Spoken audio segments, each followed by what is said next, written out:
Isaya 9:6 inasema kwamba kwa maana kwa ajili yetu mtoto amezaliwa, tumepewa mtoto wa kiume na uweza wa kifalme utakuwa begani mwake.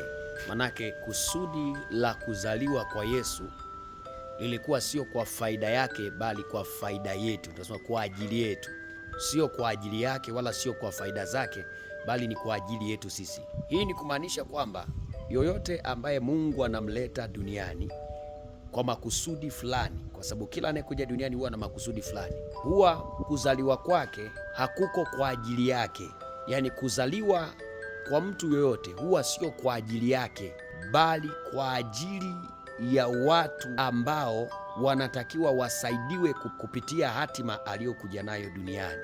Ukitaka uone neema za Mungu katikati ya maisha yako na Mungu akutukuze kama alivyomtukuza Kristo Yesu, wakati tunakumbuka siku hii ya leo ya Yesu kuzaliwa, ni lazima ujue kwamba kuzaliwa kwako wewe sio kwa ajili yako. Yaani ukuletwa duniani kwa sababu zako, ukuletwa duniani kwa ajili ya mapenzi yako. Hapana, bali umeletwa duniani kwa sababu kuna watu wanatakiwa wasaidie kwenye maeneo fulani.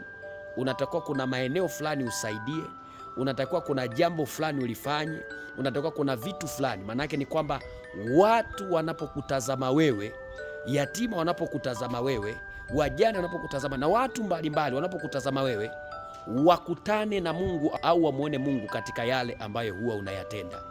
Kwa utambua kwamba kuzaliwa kwako wewe sio kwa ajili yako peke yako, bali ni kwa sababu ya kusudi ambalo Mungu ameliweka ili watu wamwone Mungu kupitia wewe.